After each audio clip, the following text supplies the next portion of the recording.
అందరికీ నమస్కారం అండి.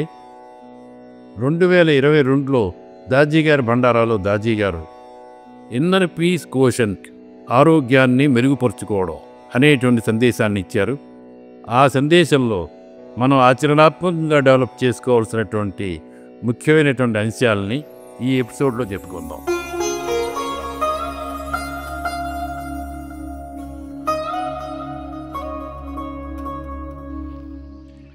I would like to read out this message. Improving the health of the inner peace quotient.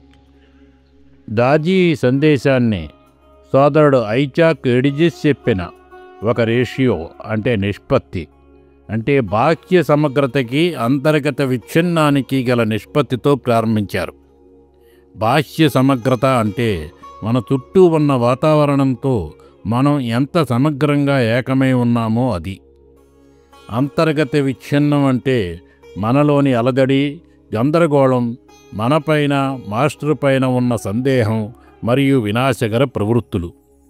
ఈ నిష్పత్తిని తాను ఇన్నర్ పీస్ కోషెంట్ అంటానని, ఎందుకంటే ఇందులోని అంతర్గత విచ్ఛిన్నం ఎంత తక్కువైతే అంత ఉన్నత శాంతి శిఖరాలని చేరుతామని, మనకు శాంతి లేకపోతే మన అంతరంగ జీవనం, సంబంధ బాంధవ్యాలు, మనం చేసే పని ఇలా అన్నీ అర్ధరహితమని అన్నారు దాజీ. శ్రీకృష్ణ పరమాత్మ భగవద్గీత 2వ అధ్యాయం 66వ శ్లోకంలో ఇలా చెప్పారు: నాస్తి బుద్ధిరయుక్తస్య నచాయుక్తస్య భావన నచాభావయతః శాంతి అశాంతస్య కుతః సుఖం. అంటే మనిషికి సామరస్యం లేనిది వివేకం ఉండదు, సామరస్యం లేకుండా చింతన ఉండదు, చింతన లేకుండా శాంతి ఉండదు, శాంతి లేకుండా సంతోషం ఎక్కడుంటుంది? ఇక్కడ పతంజలి 33వ యోగ సూత్రాన్ని కూడా దాజీ ప్రస్తావించారు. అదేమిటంటే సంతోషంగా ఉన్న వారి పట్ల స్నేహభావం, కష్టాలకు గురైన వారి పట్ల కరుణ, పుణ్యాత్ముల పట్ల ఆనందం, పుణ్యాత్ములు కాని వారి పట్ల నిర్లక్ష్యం ఉండాలంటారు. ఎందుకంటే సంతోషంగా ఉన్నవారి పట్ల స్నేహభావం కాకుండా అసూయ ఉంటే మనలో అంతర్గత విచ్ఛిన్నత పెరిగి శాంతిని కోల్పోతాము. కష్టాలు పడేవారి పట్ల కరుణ లేకుండా హింసాపూరితంగా ఉంటే మనకు అశాంతి మిగులుతుంది. పుణ్యాత్మల మంచి గుణాలతో ఆనందించకుండా అందుకు విరుద్ధంగా ఉంటే మన మనోస్థితి పాడవుతుంది. పుణ్యాత్ములు కానివారి పట్ల నిర్లక్ష్యం అంటే వారిని క్షమించమని అర్థం. కానీ మనం అలా ఉంటున్నామా? లేదు. అందుచేతే మన అంతరంగం జటిల తత్వాలతో నిండి ఉంటోంది. జటిల తత్వాలతో నిండి ఉంటే మనం దైవంతో ఎలా లయమవుతాము? వాటికి కారణమైన సంస్కారాలు, గతంలోని అలవాట్లు మనల్ని క్రిందకి దిగలాగేస్తాయి. అదే జీవితంలో అతిపెద్ద సమస్య. దీనికి పరిష్కారంగా సహజ మార్గం 13 బిందువుల రూట్ మ్యాప్తో దైవంతో లయమయ్యే మార్గాన్ని చూపించి ఈ ఇన్నర్ పీస్ కోషెంట్ని పెంచుకునేందుకు 3 అంచెల పద్ధతిని అందిస్తోందని అన్నారు Daaji. Sahaj Marg offers us the methods to maximize the peace quotient through 3-step process: the habit of daily practice, internalizing the practice, and externalizing the practice. అవి నిత్యం అభ్యాసం చేయడం, ఆ అభ్యాసాన్ని అంతర్లీనం చేసుకోవడం, ఆ తర్వాత అభ్యాసాన్ని బహిర్గతం చేయడం. ఈ విధంగా మనలో కొంచెం కొంచెంగా అంతర్గత ఏకీకరణ జరుగుతుంది మరియు తదనుగుణంగా మన అలవాట్లను, బాహ్య ప్రవర్తనని సంస్కరించుకుంటాం. ఈ సందర్భంగా పతంజలి మహర్షి అష్టాంగ యోగంలోని 8 అంగాలు, వీటిని శాంతికి 8 మూల స్తంభాలని అన్నారు దాజీ. అవి యమ, నియమ, ఆసన, ప్రాణాయామ, ప్రత్యాహార, ధారణ, ధ్యాన, సమాధులు. యమ అంటే అంతర్గత విచ్ఛిన్నానికి దారితీసే లక్షణాలను తొలగించుకోవడం. నియమ అంటే బాహ్య సమగ్రతను పెంచే లక్షణాలని అలవర్చుకోవడం. అప్పుడు శాంతి దానంతటిదే మెరుగవుతుంది. యమ అనే అంగంలో 5 లక్షణాలుంటాయి: అహింస, సత్యము, అస్తేయ, బ్రహ్మచర్యం, అపరిగ్రహ. అహింస అంటే హింసాత్మకమైన ప్రవృత్తుల్ని తొలగించుకోవడం. సత్యం అంటే వక్రతలను తొలగించుకోవడం. అస్తేయ అంటే మోసాన్ని, కపటాన్ని తొలగించుకోవడం. బ్రహ్మచర్యం అంటే మితిమీరిన తనాన్ని తొలగించుకోవడం. అపరిగ్రహ అంటే స్వాధీనం చేసుకునే లక్షణాన్ని తొలగించుకోవడం.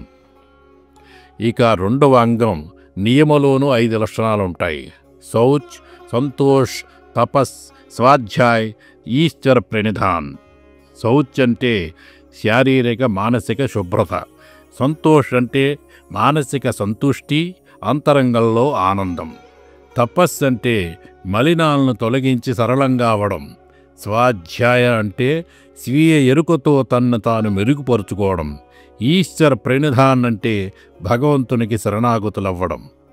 మూడవ మూలస్తంభం ఆసన అంటే స్థిరంగా సుఖంగా ఉండే భంగిమను అలవర్చుకుని స్థిమితంగా మన చైతన్యాన్ని విస్తరించనిచ్చి పరతత్వంలో విలీనమయ్యే వీలుని కల్పించడం. ఆసనం శక్తి వ్యవస్థతో పాటు భౌతిక వ్యవస్థను కూడా పటిష్టం చేస్తుంది. మనం పెద్దల ఎదుట ఎలా కూర్చుంటామో ఆ కూర్చునే విధానమే మన సమగ్ర వ్యక్తిత్వాన్ని సూచిస్తుందని అంటారు దాజీ. శాంతికి 4వ మూలస్తంభం ప్రాణాయామం అంటే మనలోని శక్తి ప్రవాహాన్ని సహజంగా వివిధ శ్వాస ప్రక్రియల ద్వారా నియంత్రించి ప్రాణశక్తిని విస్తరింపజేయడం. ప్రాణాయామం మన శక్తి క్షేత్రంలో సమగ్రతను సాధించి శారీరక ఆరోగ్యాన్ని పునరుద్ధరిస్తుంది. 5వ మూలస్తంభం ప్రత్యాహారం అంటే మనసును ఒక దిశగా సమీకరించడం. ఇంద్రియాకర్షణల నుండి మళ్లించి మనసుని అంతర్ముఖం చేయడం. మన దృష్టి ఎప్పుడూ బాహ్య ప్రపంచం వైపే ఉంటే అంతరంగంలో గందరగోళం అంటే ఎంట్రోపీ ఏర్పడుతుంది. ప్రత్యాహారం ఈ ఎంట్రోపీకి వ్యతిరేక స్థితి. ప్రత్యాహారం దానంతటదే జరగదు. మన దృష్టిని అంతర్ముఖం చేసేందుకు మన ప్రయత్నం మనం చెయ్యాలి. Dharana, Dhyan and Samadhi are the 6th, 7th and 8th pillars that are collectively known as Samyama. తర్వాత 3 అంగాలు అంటే 6, 7, 8 అంగాలైన ధారణ, ధ్యాన, సమాధులను కలిపి సంస్కృతంలో సంయమ అంటారు. అంటే సమగ్రత అని అర్థం. ఈ 3 కలిపే మన ధ్యాన ప్రక్రియలు ఏర్పడ్డాయి. ధారణ అంటే ఒక ఆలోచన లేదా భావనని ఎడతగిన సంకల్ప ప్రవాహంతో నిలిపి ఉంచడం. ఈ ధార ప్రతినిత్యం అభ్యాసం చేస్తే పెంపొందుతుంది. భూమిలో నాటిన బీజాల్ని భూమి ఎలా తనలో నిలిపి ఉంచుకుని పోషిస్తుందో అలాగే ధారణ కూడా ఆలోచనను నిలిపి ఉంచి పోషిస్తుంది. నిర్మలీకరణలో సంకల్పాన్ని ఎడతెగకుండా నిలిపి ఉంచేది, అలాగే ధ్యాన స్థితులను మనలో నిలిపి విలీనం చేసేది కూడా ఈ ధారణే. శాంతికి 7వ మూల స్తంభం ధ్యానం. Meditation is a means of approaching the center. ఒక భావనతో ప్రారంభించి హృదయపు లోతుల్లోని అనుభూతి యొక్క క్షేత్రంలోనికి వెళ్ళడమే ధ్యానం. ధ్యానంలో దివ్యత్వాన్ని గురించిన ఆలోచన నుండి దివ్యత్వం యొక్క ఉనికిని అనుభూతి చెందుతాం. అలా చివరికి ఆ దివ్య ఉనికిలో ఒక్కటవుతాము. ధ్యాన ఫలితమే శాంతికి 8వ మూలస్తంభమైన సమాధి. అంటే సృష్టికి పూర్వపు స్థితి. ఆత్మ దీనికోసమే పరితపిస్తుంది. సహజ మార్గంలోని ప్రాణాహుతి ప్రసారంతోనే ధ్యానం ప్రభావవంతమై సమాధితో కూడిన చైతన్య స్థితికి అప్రయత్నంగా తీసుకువెడుతుంది. బహుళ అంతస్తుల భవనంలో అన్నిటికంటే పైనున్న అంతస్తుకి లిఫ్ట్ మన్ని ఏ రకంగా తీసుకువెడుతుందో అలాగా ఉదయం ధ్యానంలో ఒక ప్రత్యేకమైన ధ్యాన స్థితిని సృష్టించుకుంటాం. సాయంత్రం చేసే నిర్మలీకరణ ద్వారా ఒక పవిత్ర స్థితిని ఏర్పరుచుకుంటాం. రాత్రి ప్రార్థనతో దైవంతో అనుసంధానమవుతాం. ఈ అభ్యాసం సహజ మార్గం 3 అంచెల విధానంలో మొదటిదైతే అందులో పొందిన స్థితులను నిలుపుకొని పెంచి పోషించి వాటితో ఒక్కటై చివరకు వాటిలో విలీనమవ్వడం రెండవది. అదే AEIOU లేదా అంతర్లీనమవ్వడం అంటే. ఇక మూడవది బహిర్గతపరచడం. అంటే ఆ స్థితుల్ని మన నిత్య జీవితంలో మన ప్రవర్తనలో బహిర్గతం చెయ్యడం.